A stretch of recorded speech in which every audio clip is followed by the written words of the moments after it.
Let me turn now to the big national story of the day, and it's a continuing one. Tomorrow is the Bharat Bandh, which has been called by farmers who are protesting the 3 agricultural ordinances.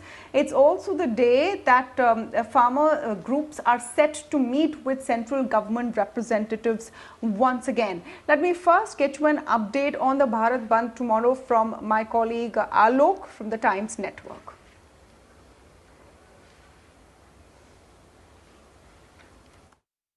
Bharat Bandh is going to be observed all across the country on 8th of December. All the preparations are done by the security agencies as far as the Delhi is concerned, which is the main center point of this farmers agitation. Remember, almost 4 borders have already been affected because of the farmers agitation. 2 borders are completely been shut.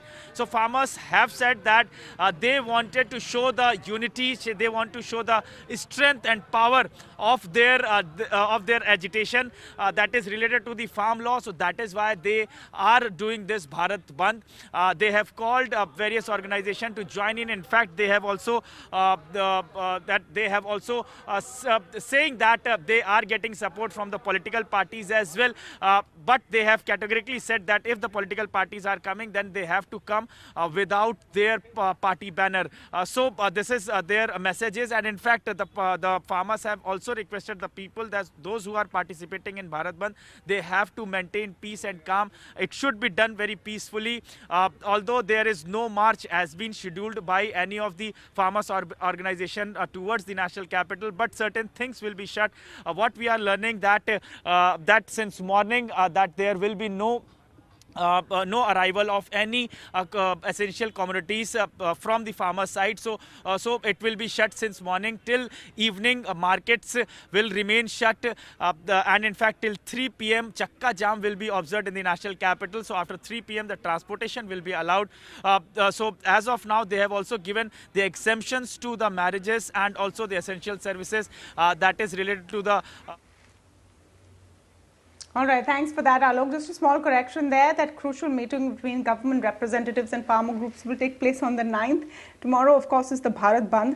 But, as we continuously cover the farmer protests and this standoff in great detail on the show and on the channel, today we're looking at it from a slightly different perspective.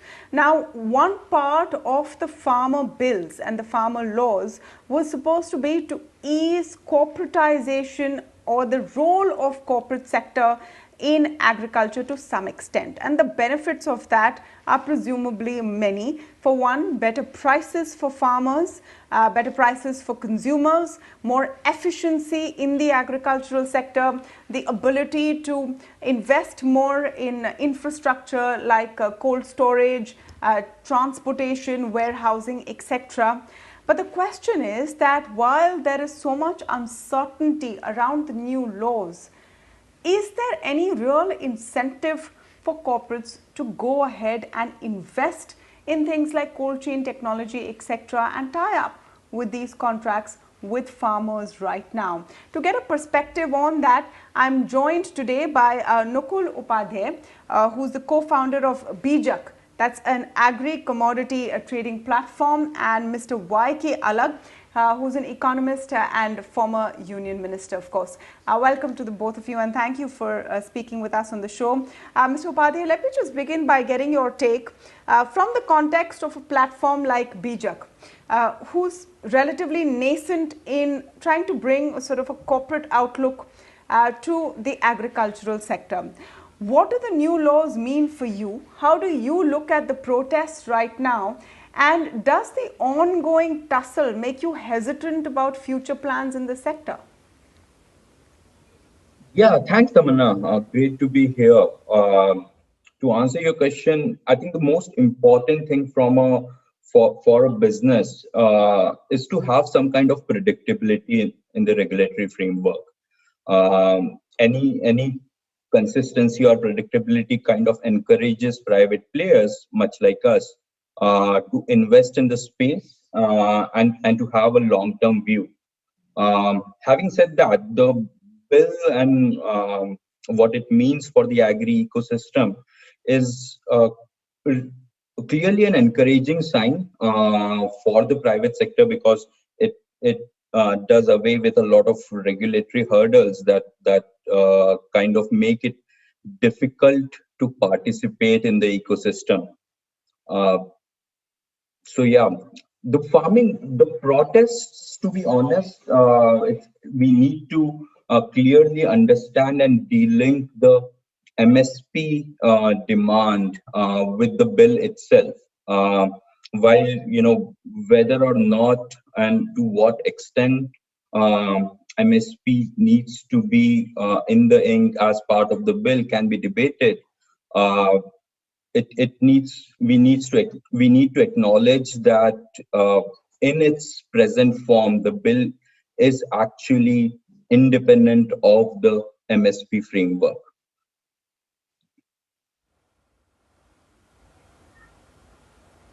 No, that's fine, Mr. Upadhye. I'm trying to understand that in the middle of all of these protests, is this sort of hindering your investment plans? How is it impacting you right now and the farmer partners that you tie up with?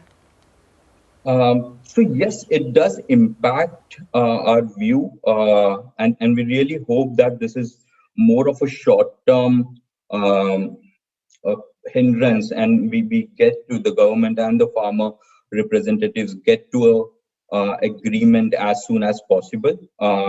Not just for us, I think overall any turbulence of this sort creates uncertainty, creates supply chain failures, which nobody really wants.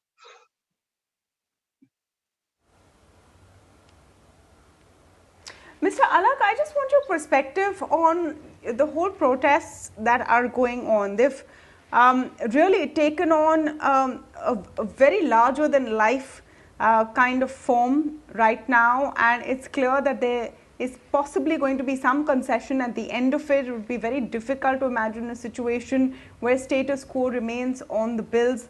What does it really do to the attempt to reform the agricultural sector? And in your view, do you think that this whole pushing through of the three bills was a little rushed? A lot of corners were cut in terms of communication, which is leading to the current situation? The protest, as you know, is basically from northwest India. It is the rice wheat region, Punjab, Haryana, Western UP.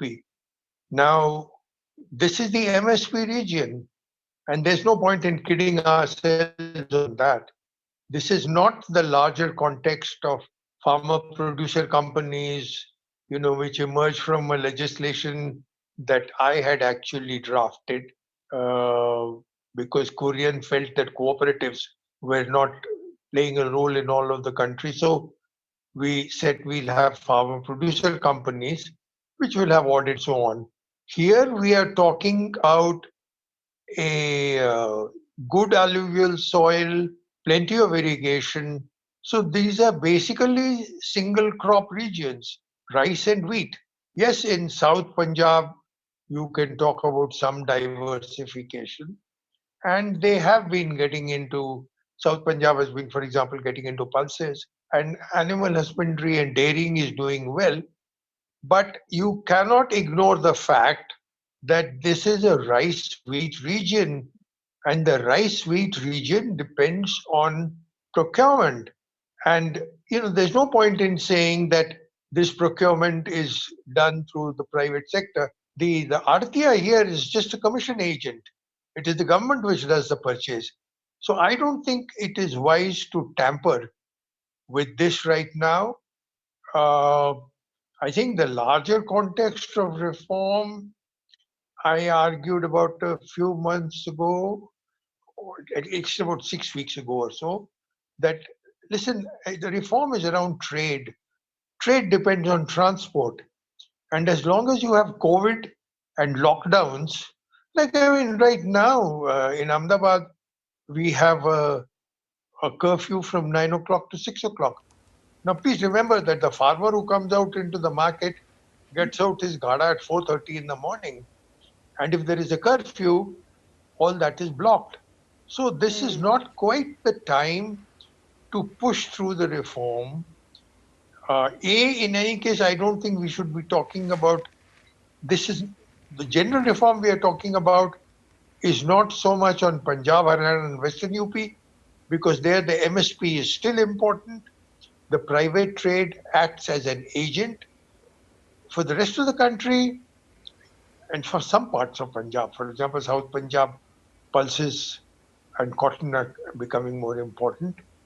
But for the rest of the country, since transport Right. is locked down, you should be thinking of planning it for next year.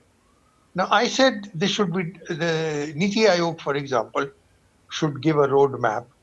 And in fact, Ramesh Chand has produced, I think, a fairly good document, Niti Aayog November 2020. I mean, it's written in a kind of timeless manner, you know, it's not this year or that year, because after all, he's in the government. But No, but it gives you a very no, good but way of. Mr. Alagh, if I may come back to the issue at hand. Tell me. Yes, yes, sir. If I may just come back to the issue at hand and the protests which are on right now. Um, you talk about it in the context of Punjab, but the fact is that there are farmers from Rajasthan, from Haryana, from Uttar Pradesh who have also joined in. Of course, parties from across states have backed it. You could say that's for political reasons, but it does have now wider backing than before. Do you think that there will have to be some kind of a step down to find a middle ground, perhaps write in the guarantee to MSP into the act? No, the MSP is in the act. I mean, it's not something that can't be done. What the Essentials Commodity Act has been abolished. I don't think the legislation itself uh, disallows public procurement. It is just that it allows a lot else. So, you know, when you're talking about Haryana, Rajasthan, parts of UP, you're really talking about areas adjoining the rice wheat belt. And, you know, when you please remember that between the Jat and the Banya, there has always been a kind of conflict. And that is why to tamper around with public distribution, I'm sorry, with procurement right now, I think is a mistake. Because in any case, this model for this part of the country will continue. At the margin, we will have possibly um, some possibilities of diversification, but these are not areas which are going to diversify in a very big way. We are not talking about Gujarat or Maharashtra or Karnataka or Andhra. This is a very different agriculture, and that has to be kept in mind. The agitation is basically led by the northwestern region. Yeah. You know, Mr. Upadhye, I just want to get a little more detail on the perspective from the corporate point of view, because it's being painted as the panacea for the agricultural sector. The only way there would be more investment, there would be a clear price for farmers, there would be proper contracts, there would be better price for consumers. But so far, the experience in India has not really pointed in that direction. Do you think that's a bit of a pipe dream right now? I think at the end of the day, it is about introducing a couple of more options, right? So more options for farmers, expecting that, because of this bill, suddenly overnight, private investment would shoot up, and suddenly you would have major participation from private players and they would start procuring directly from farmers. I think it's slightly far-fetched. Given the fragmentation, given the vastness of our markets, even for large private players with extremely deep pockets, it does not make a lot of economic sense to have, thousands of collection centers for lakhs of villages to do that procurement directly. At the end of the day, after the relief too, private players in all probability would continue to procure through aggregators on ground. Now, those aggregators, whether they are part of an APMC mandi, or the trade happens outside the mandi, but the basic flow of commodity would continue to be through these aggregators. What would change substantially, and that depends on what kind of tax disparity. So how we are handling the tax disparity between an APMC premises and what happens outside the premises. So a lot of trade that was part of APMC, it would shift to the same set of traders, probably, who would start trading outside the mandi, right? In order to benefit from the tax difference. Absolutely, which is sure.